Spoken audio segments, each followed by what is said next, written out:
What's up everybody, welcome to another episode of China Update, where I provide you guys with the most up-to-date political, economic and geostrategic analysis on the world's #2 economy. My name is Tony, let's jump in. Okay, happy Tuesday everybody. As Shanghai continues to wrestle with a stubborn outbreak and the political fallout from an increasingly angry local population, hungry and frustrated grows, it appears that local officials are facing intense political pressure to reach a turning point this week. A series of reports in international media, beginning with an exclusive from UK-based Reuters, claims that Shanghai has set a target to stop the spread of COVID-19 outside of quarantined areas by Wednesday this week. That is, tomorrow.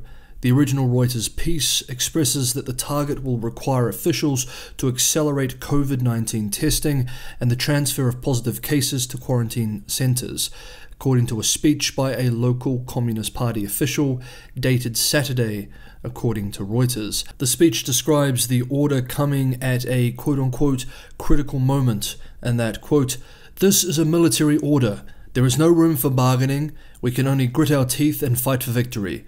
It can also be said that this is a total attack, a last-ditch battle to reverse the trend of the epidemic."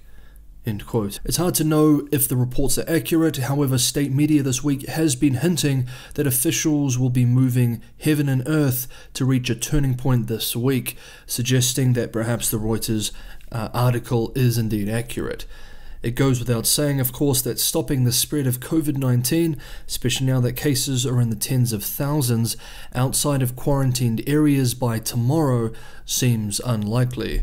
Yet it does need to be said. A virologist, Jin Dongyan, with Hong Kong University, speaking with the Hong Kong-based South China Morning Post, expressed that it was quote-unquote scientifically not possible to end community-level transmission in just a matter of days, saying, quote, "Authorities should explain to the general public how this is going to be achieved.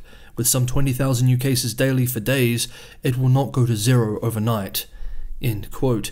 The same virologist, speaking to Western media in a separate report, expressed again that it would be difficult for Shanghai to make sure by Wednesday that nobody outside centralized quarantined facilities in the city is free of COVID. Quote, "Given that the virus can spread faster than Shanghai can identify infections using PCR tests." End quote. So far, the deaths that are being reported officially, or officially recognized, I should say, are elderly patients that are unvaccinated. We are unable, of course, to confirm whether these are the only deaths, and there may be political pressure to not acknowledge deaths of people who have received the domestically produced vaccine. But of course, this is purely speculation.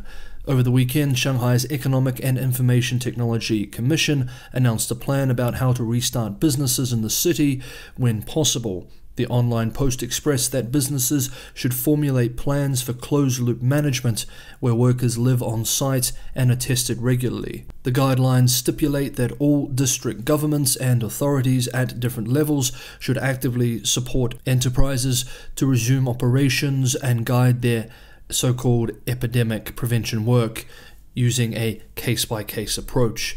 As we discussed yesterday, many industries, including automotive and semiconductor manufacturing, have been hit hard by the lockdown orders. New cities across the country are increasing restrictions this week too.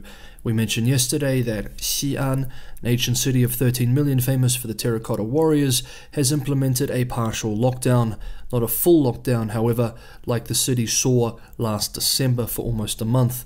Another northern provincial capital, Taiyuan, the capital of the northern province of Shanxi, not to be confused with Shanxi, with 5.3 million people, has started increasing restrictions too, locking down 6 downtown districts where most of its residents live. The southern megacity of Guangzhou, also known as Canton in English, where we get the word Cantonese, has delayed the return to school for all students except high school seniors, choosing to keep children at home for the time being. And the highly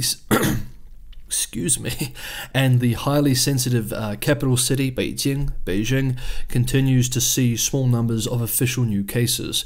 Beijing officials have told residents not to leave the city during the upcoming May 1st also known as Labor Day holiday. Restrictions have been put on movement and entrance to some venues. Now let's end this part with an observation made by veteran China analyst Bill Bishop this morning. Quote, "COVID policy is Xi's policy, and woe to anyone who challenges it. Interesting to see some commentators argue that this is what some see as a deepening of the linkage of the COVID policies to Xi personally, in some sort of attempt to pass the buck to him. It may be. It may also be that up until this Shanghai disaster, the policies were extremely popular, and that the blame for the Shanghai tragedy will fall on the local officials for not properly implementing the plans set forth by Xi." Okay, so next up, let's continue to unpack the GDP data a bit more today. If you are interested in China's Q1 performance and you haven't seen yesterday's video, we discuss a lot of the headline data in that video, so it's worth jumping in. The official unemployment rate across 31 major Chinese cities rose from 5.4% in February to 6% in March, the highest on record since 2018. As we've discussed in previous videos though, many commentators have been very critical of the accuracy of the official unemployment rate. However, at the very least, this increase in unemployment is an indication of the general trend. Quote, "This indicates the unemployment problem in the large cities has become more severe than when the COVID pandemic started in 2020. The COVID outbreaks only forced Shanghai and some other cities to enter lockdowns in late March and early April. Therefore, the economic slowdown likely worsened in April." End quote. As we discussed yesterday, the headline rate of 4.8% growth year on year for the quarter masks the sudden deterioration that March saw and will likely worsen in April with lockdowns.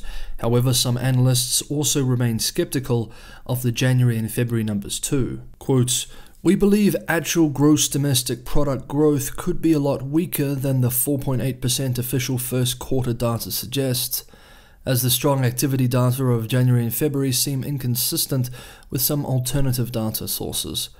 And in March, the Chinese economy has been clearly tumbling." End quote. And quote, "It's hard to understand the case for an acceleration in growth. Either a sudden surge in high-tech manufacturing investment or stronger consumption growth despite COVID restrictions was enough to completely offset the impact of a contracting property sector, and neither of these explanations appears very plausible." End quote. Now, speaking of the property sector, this is an area that I wanted to finish today's video on. Because of all this attention on the disruptions caused by the lockdowns and the situation in Shanghai, we must not forget that the country is also dealing with a property crisis. And this is what we are going to discuss here now. But quickly, as always guys, if you enjoy the content, don't forget to hit the like button. It really does help for a small and growing channel. And for anyone who wants to go the extra mile and help keep this channel sustainable, Patreon, Buy Me a Coffee, and crypto links are in the description below. As always, thank you so much for everyone for all the support. Cheers.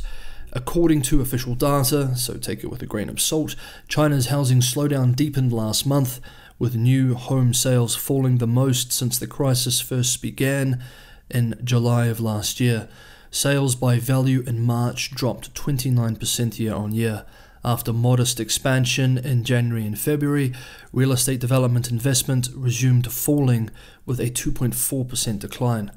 Before the renewed strict lockdowns of Shanghai and other major urban centers, optimistic analysts were hoping to see a bottoming out of the market by the second quarter, as nervous regulators and local governments began to loosen restrictions for the property sector, and officials stepped in to bail out the most crisis-hit developers like Evergrande. We remember that more than 60 municipalities loosened regulations on home buying in the first quarter, including 4 provincial capitals that abandoned key restrictions.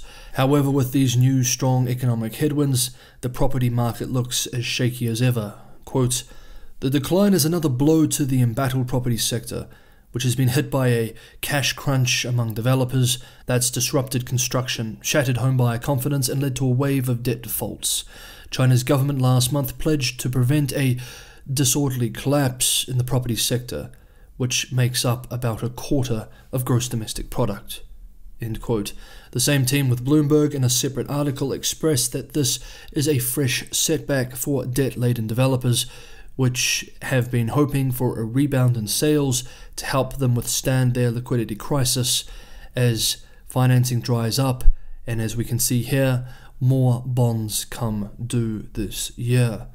Although counterintuitively, the serious economic challenges facing the country currently could also mean that the property market could see a surge later in the year if officials choose to abandon deleveraging efforts completely to pump up the bubble sector again. After all, as we can see with the last few days of official data, policymakers now have pressure to shore up the economy, an economy that's facing weakening consumer spending and the highest unemployment rate since the early months of the pandemic. The next few months is going to be critical to watch, and here on China Update, we will be watching. Hey guys, I'd love to hear what you thought about some of the updates we covered in today's episode, so throw your comments below. Always love hearing from you. Thank you for watching. I'll see you next time.